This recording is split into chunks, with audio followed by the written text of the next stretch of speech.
Keeping ring muscle ups a real good movement.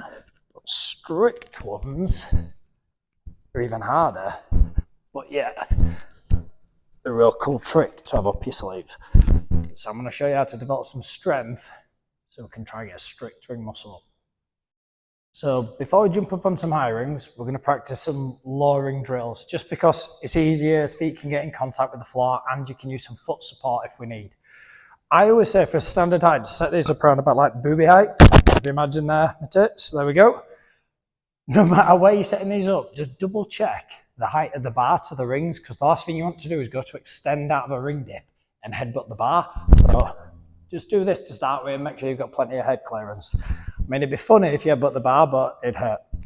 First we're going to look at is a very sort of like uncomfortable position. It's called the false grip. So to do this, we need to sort of karate chop through the rings. So it's going to be this part of my hand here that's going to sit in the rings. I then wrap my hands around, I get hold. And you can see there that I sort of get this like strong hand position with my arm. So once I've got that there, that is going to be my false grip. That's going to give us greater pulling power, and it's going to allow the transition through the rings. Because if I'm just holding the ring normally here, and I pull up to the top, it's a lot of like movement for my wrist to come over the top to then try flick in to get out of the dip. Whereas if I've got that false grip in, and I pull up, you can see that my wrist is already locked over, ready for when I get the transition through, it'll sit in tight, and it makes the dip much, much easier. So we always need to make sure that we've got that false grip in. So I karate chop the rings, hold on tight. From here, I'm going to drop to my knees directly underneath the rings. So my feet underneath the rings, I'm going to drop to my knees, and this is going to sit me back into this position. You can see that I've got my false grip in. And the aim of this now is to keep pulling my chest up to the rings, keeping the rings tight and keeping my forearms vertical. So keep thinking about the number 11. So you can see that my arms are vertical, they look like a number 11. From here now, I'm going to pull with my arms, take my chest up to the rings and get a little bit of a foot support, but I'm still loading through the rings. I'm just going to work this position here.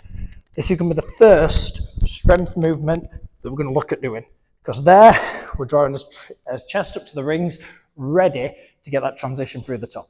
Once we've built strength there, then we're going to start looking at the transition through, which I'll show you now. So the transition through the rings, I'm going to put a bit of chalk on. Where that false grip sits, it really like rubs here. So some of you might want to put some sweatbands on, a bit of tape. I just put a bit of chalk on it and it seems to do the job. So now we're going to look at the transition through the rings. So we've got those vertical forearms.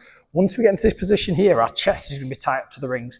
You want to think about ripping your chest open or ripping your t-shirt off to keep your arms tight to your side, and that's going to bring you into the bottom of the ring dip. It's a very low ring dip, so this is why you need to make sure when you're practicing ring dips, you've got good strength all the way down to the bottom where your chest is making contact to the rings, but not just here, because it's very hard to pull yourself through like midway up a ring dip. You're always going to pull yourself in the bottom of the bottom to then be able to drive out of the top. So I'll show you now. So again, get my false grip in, wrap my hands around, feet underneath the rig, drop to my knees, thinking about that vertical forearm. I'm going to pull myself up, chest goes to rings, and then I'm going to rip myself through into the bottom of the dip. So you can see I'm right at the bottom. My chest and my arms are tucked in tight, rings are in close. If I've got no strength in this bottom position, I'm really going to struggle with the dip. Because my feet are in contact with the floor, I can use a little bit of a foot support to give me a bit of assistance, and then I can press and dip up to full extension. Then we just need to add fluency to the movement. So we just need to try to think about getting through as quick as we can to then extend as fast as we can out of that ring dip. So again, starting at the bottom, leaning back, false grip in, pull my chest up, rip through, dip straight out. And it's this position and this movement that we need to add strength, make sure we're comfortable with. Obviously, to make these harder, use less of a foot support or adjust the rings to a higher height so that when you come up, your feet actually physically come off the floor. Once you've got strength in that position, then we can start going up onto the higher rings. But only do that once we've got this comfortable and you're getting as minimal support as you can, and then give it a go on the tall rings and you'll be able to find that you'll start sneaking in that strict ring muscle up, which progressively, again, strict movements are always going to make keeping movements easier. So give them a go and let us know how you get on.